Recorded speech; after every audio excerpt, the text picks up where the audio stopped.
George Miller, o apóstolo da fé, 1805-1898.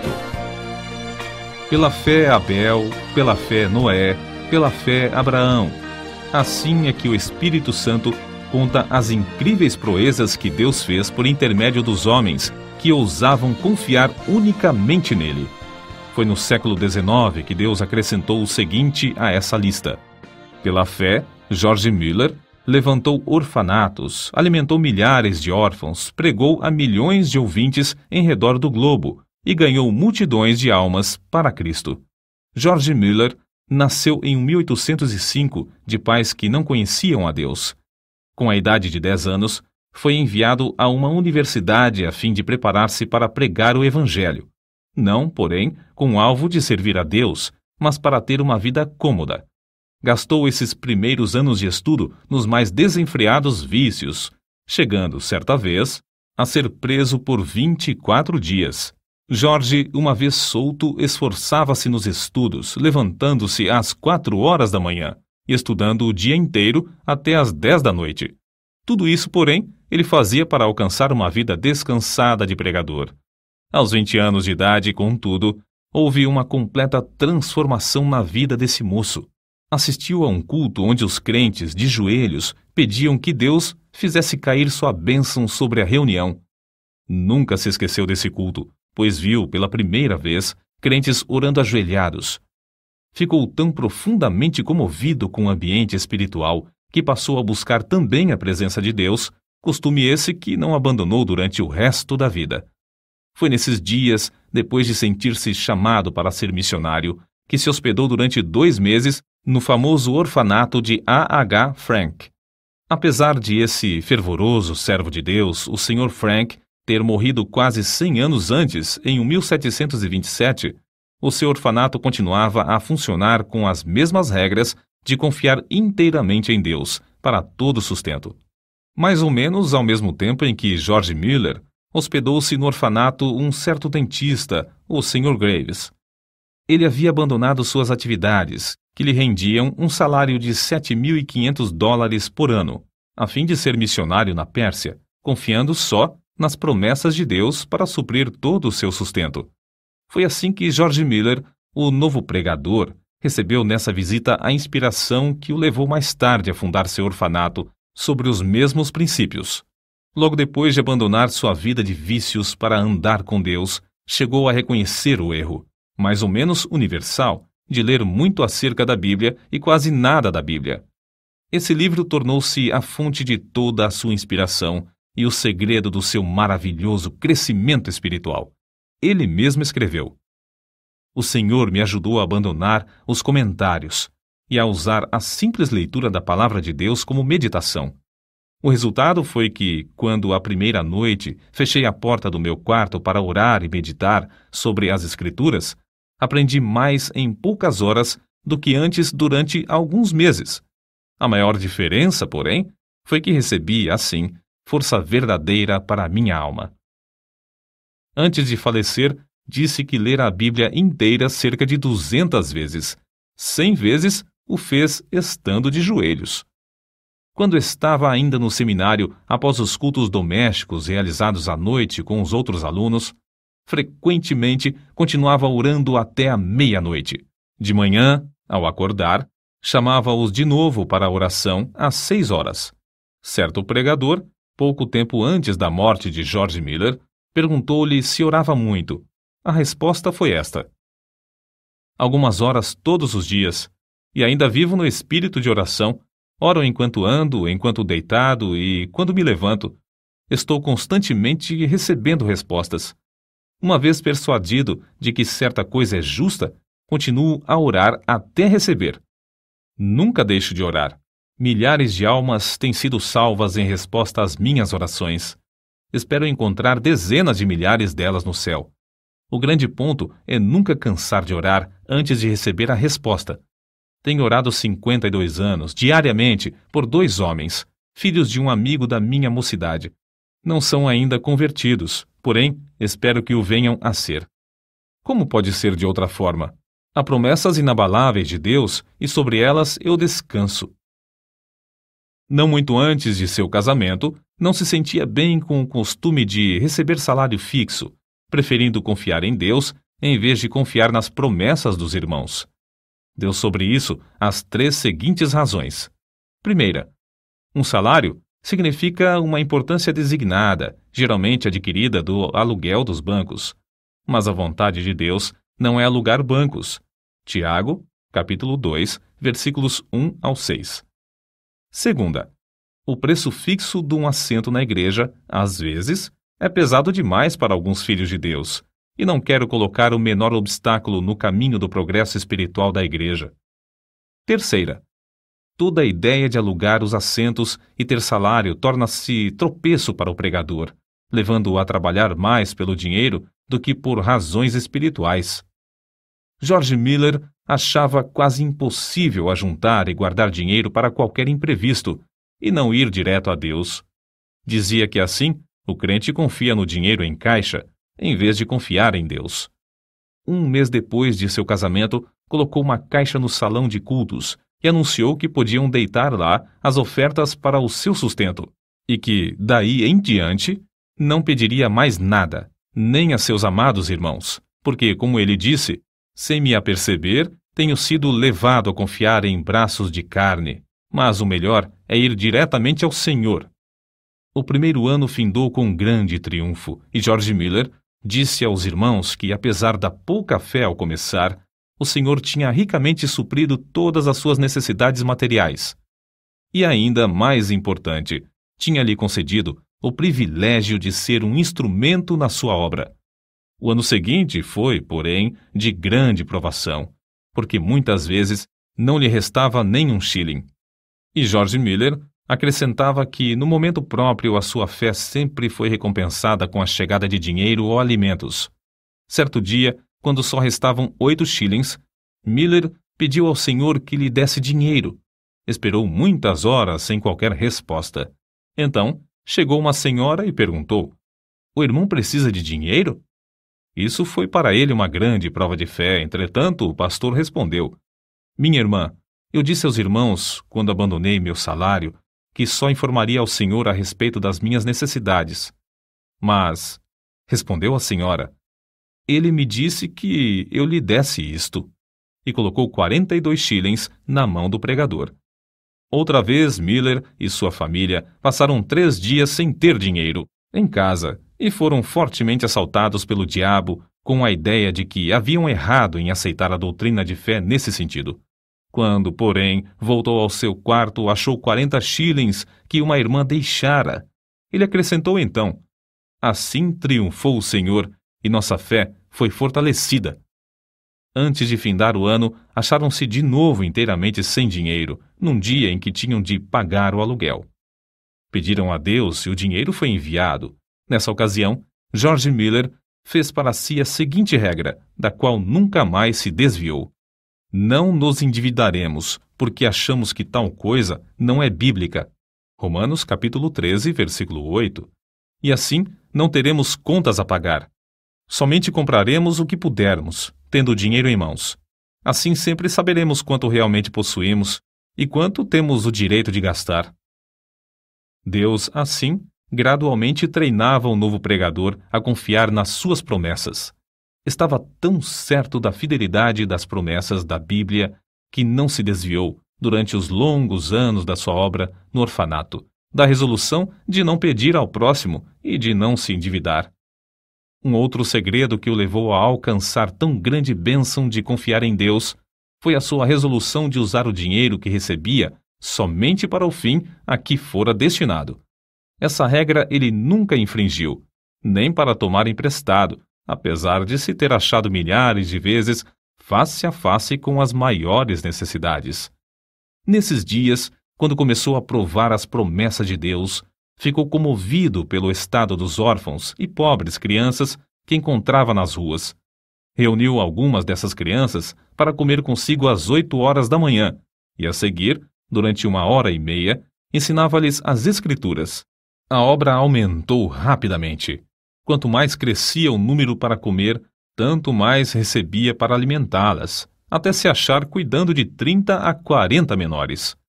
Ao mesmo tempo, George Miller fundou a Junta para o Conhecimento das Escrituras na nação e no estrangeiro. Os alvos eram: primeiro, auxiliar as escolas bíblicas e as escolas dominicais.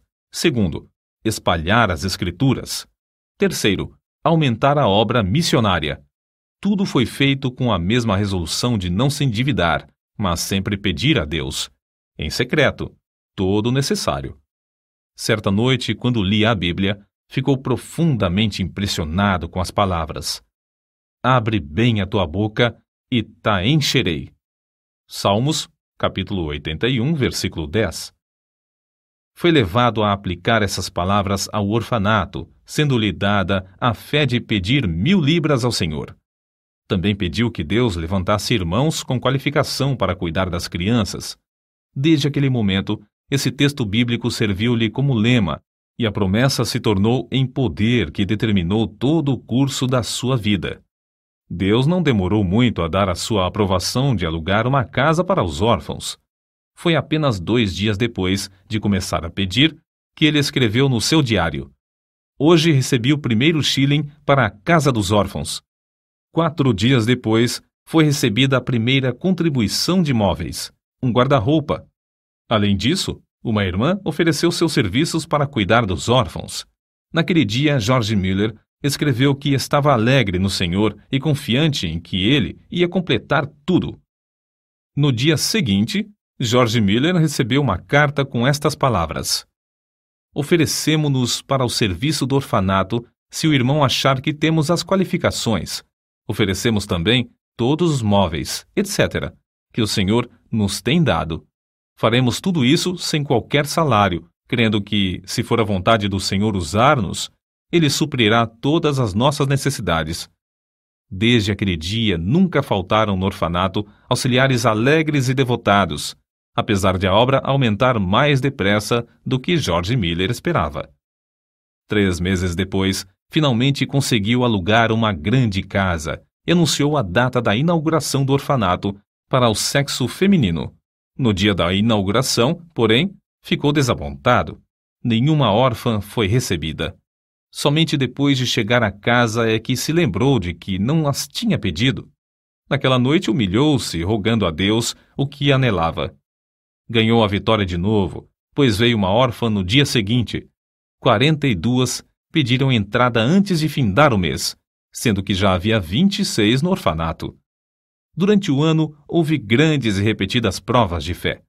Aparece, por exemplo, no seu diário: sentindo grande necessidade ontem de manhã, fui dirigido a pedir com insistência a Deus, e em resposta, à tarde, um irmão deu-me 10 libras. Muitos anos antes da sua morte, afirmou que até aquela data tinha recebido, da mesma forma, 5.000 vezes a resposta, sempre no mesmo dia em que fazia o pedido.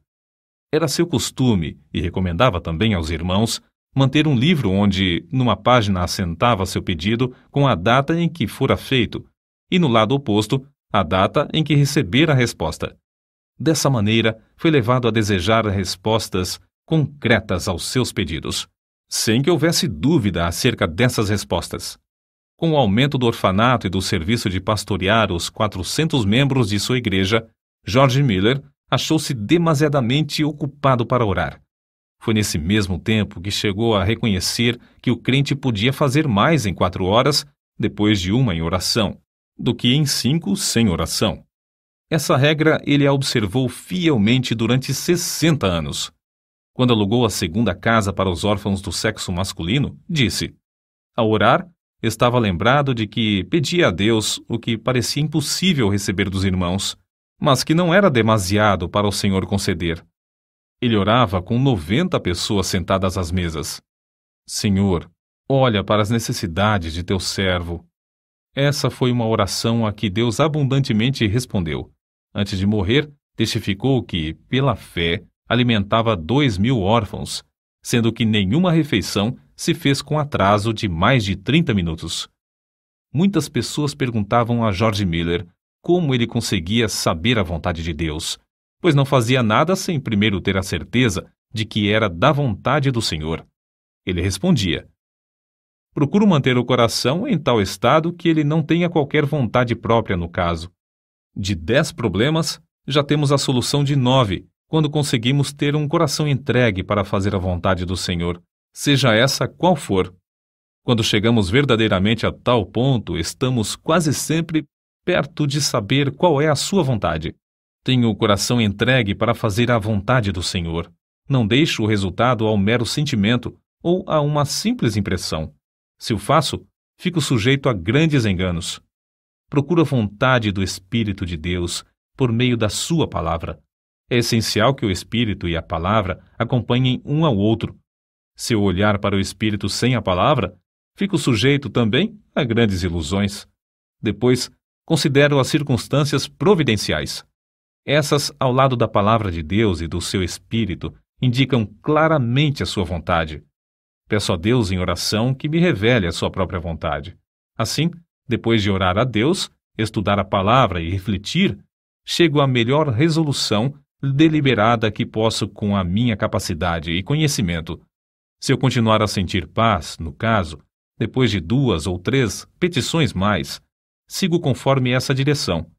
Nos casos mínimos e nas transações de maior responsabilidade, sempre acho esse método eficiente.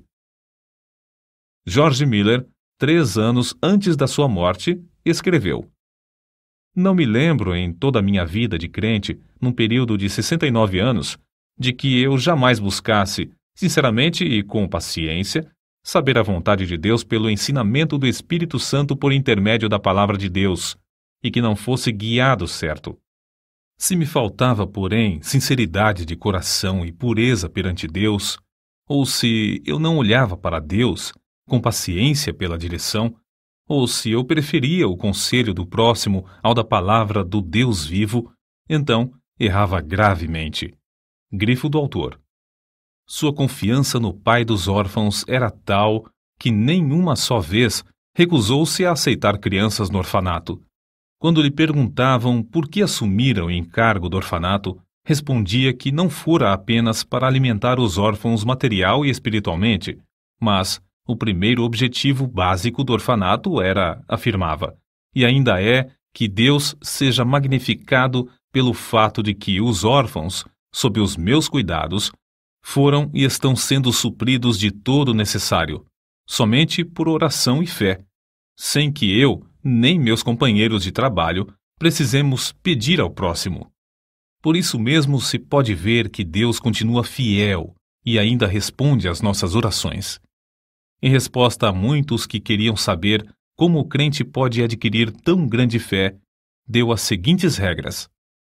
Primeira, lendo a Bíblia e meditando sobre o texto lido, chega-se a conhecer a Deus por meio de oração. Segunda, procurar manter um coração íntegro e uma boa consciência. Terceira, se desejamos que a nossa fé cresça, não devemos evitar aquilo que a prove e por meio do qual ela seja fortalecida. Ainda mais um ponto. Para que a nossa fé se fortaleça, é necessário que deixemos Deus agir por nós ao chegar a hora da provação, e não procurar a nossa própria libertação. Se o crente desejar grande fé, deve dar tempo para Deus trabalhar. Os 5 prédios construídos de pedras lavradas e situados em Ashley Hill, Bristol, Inglaterra, com 1.700 janelas e lugar para acomodar mais de 2.000 pessoas, são testemunhas atuais dessa grande fé sobre a qual ele escreveu. Cada uma dessas dádivas, devemos nos lembrar, George Miller lutou com Deus em oração para obter. Orou com alvo certo e com perseverança, e Deus lhe respondeu. São de George Miller essas palavras. Muitas repetidas vezes tenho me encontrado em posição muito difícil, não só com 2.000 pessoas comendo diariamente às mesas, mas também com a obrigação de atender a todas as demais despesas, estando a nossa caixa com os fundos esgotados.